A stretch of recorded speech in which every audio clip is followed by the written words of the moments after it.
உயிரே போனாலும் விவசாயத்தை விட்டுறாதீங்க.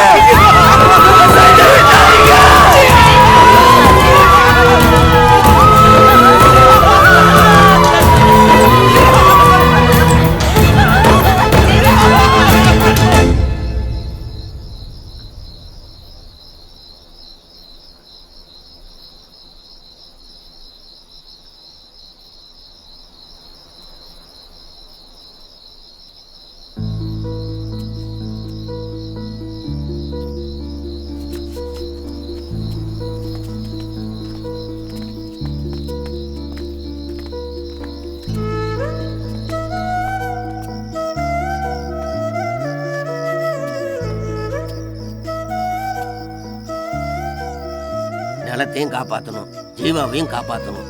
அதுக்கு ஒரே வழி, நம்ம கிராமத்துக்கு நடந்த அநியாயத்தை இந்த நாட்டுக்கே சொல்லணும். மொத்த டிவி பத்திரிக்கையும் நம்ம ஊருக்கு வரவழைக்கணும்னா விவசாயிகளுக்கு தெரிந்த ஒரே வழி.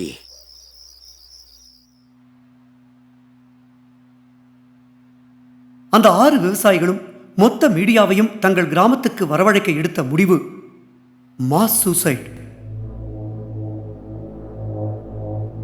நான் திருநெல்வேலி மாவட்ட தனியார் தொலைக்காட்சி ரிப்போர்ட்டர். என் பேர் செந்தில்குமாரன். நான் தான் அதை ரெக்கார்ட் பண்ணேன்.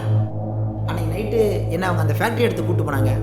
ஐயா வேணாம் ஐயா, ப்ளீஸ்யா, வேறு ஏதாவது பண்ணலாம் ஐயா, கும்பிட்டு கேட்குறேன் ஐயா, வேணாம் ஐயா.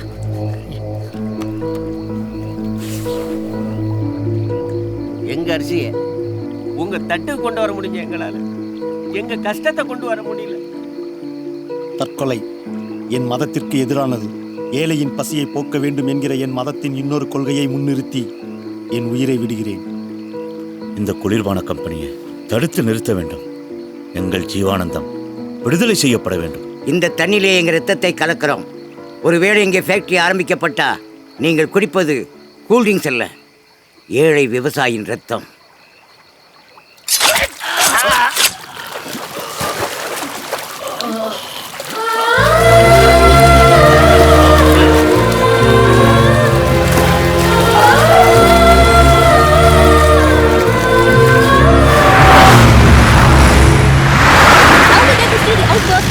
Villages acting safely against the corporates who have been condemning their activities. Mr. Jeevanandam, who is the prominent activist, has been fighting for the entire nation towards Kaluthu get this island for the sake of protecting the farmland. Ethics are Indian farmers are attached to agriculture as their Chennai உயர்நீதிமன்றத்தின் உத்தரவுப்படி Cola கம்பெனியின் ஆரம்ப வேலைக்கு இடைக்கால தடை விதிக்கப்பட்டது.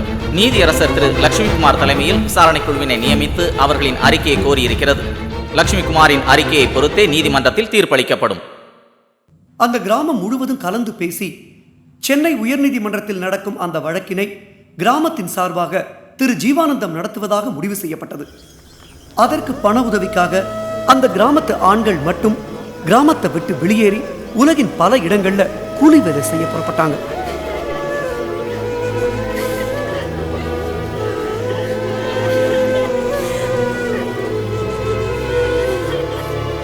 அந்த கிராமத்து பெண்கள் கிராமத்தை விட்டு வெளியேற மறுத்து இந்த வழக்கு முடிஞ்சு திரும்பி வரும் தங்களது தந்தை, கணவர் மற்றும் சகோதரர்களுக்காக காத்திருக்கிறார்கள். ஜீவானந்தம் அந்த கிராமத்தை சேர்ந்த வயதானவர்கள் 10 பேரோட அன்னை தெரசா முதியோர் இல்லத்தில் அடைக்கலமானார். இது நடந்து 3 வருஷம் ஆச்சு. இப்போ அந்த விவசாயிகள்லாம் வெவ்வேறு இடங்கள்ல கூலி வேலை பார்த்துக்கிட்டு இருக்காங்க. அவங்க தங்களோட உணர்வுகளை திரு ஜீவானந்தத்தோட பகிர்ந்துக்க போறாங்க. ஜீவன நல்லா இருக்கீங்களா? ஹைதராபாத் ரயில்வே ஸ்டேஷனில் கம்பார்ட்மெண்ட் க்ளீன் பண்ணிட்டு இருக்கேண்ணே. அந்த கேஸில் ஜெயிச்சிருங்கண்ணே. நம்ம ஊருக்கு வந்து விவசாயம் பண்ணணும்னு ஆசையாக இருக்குண்ணே. ஜீவனே, நான் தானே சேர்மணியம் சண்முகம். இங்கே தானே ஒயின் ஷாப்பில் வேலை செய்கிறேன். நல்லா இருக்கீங்களா? இங்கே ஒன்றும் மரியாதை இல்லைண்ணே, நாய் மாதிரி நடத்துகிறேன். ஊருக்கு வந்து எல்லாரையும் பார்க்கணும்னே, ஆசையாக இருக்கு. ஜீவனே, நான் தானே செல்வராசு. இங்கே தான் சாக்கடை வேலை பார்க்குறேண்ணே. முடியலண்ணே, இந்த கேஸில் ஜெயிச்சிருங்கண்ணே. ஊருக்கு வந்து காலனியில் வேலை பார்க்கணும். நம்மளை பட்டினி போட்டவங்களுக்கெல்லாம் நம்ம சாப்பாடு போடணும்.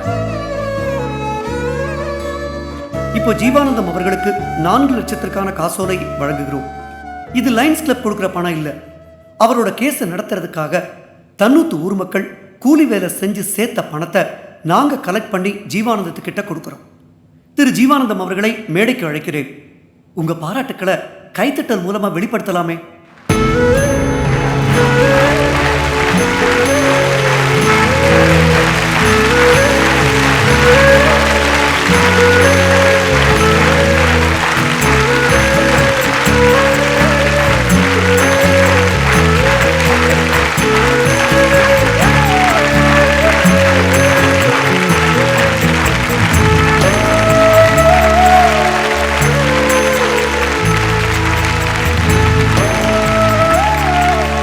இதுல 2400 ரூபாய் சில்லறையா இருக்கு சார். இது அப்படியே உங்ககிட்ட கொடுக்கணும்னு கேட்டுட்டான்.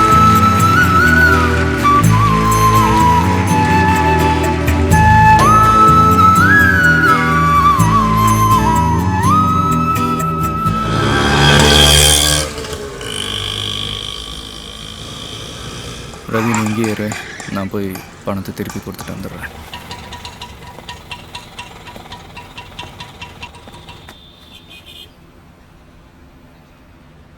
என்னாச்சு?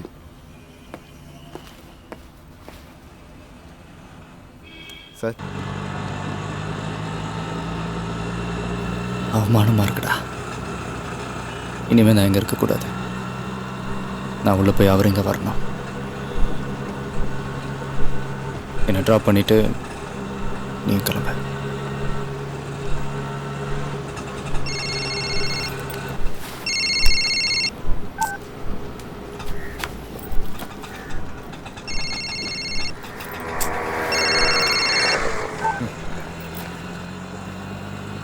என்னாச்சு? இல்லை, ஒன்றும் இல்லை. என்னடா ஆச்சு? நீ கையெழுத்து போடலன்ற கோவத்தில் எம்என்சி ஆளுங்க ஓல்டேஜ் ஹோமில் புந்து வயசானவங்களை போய் அடிச்சிருக்கானுங்க. பொட்ட பசங்க இப்போ எல்லாரும் அங்கே தான் இருக்கானுங்க. அடிச்சிட்டாங்களா? ஆட்டோவை திருப்பு.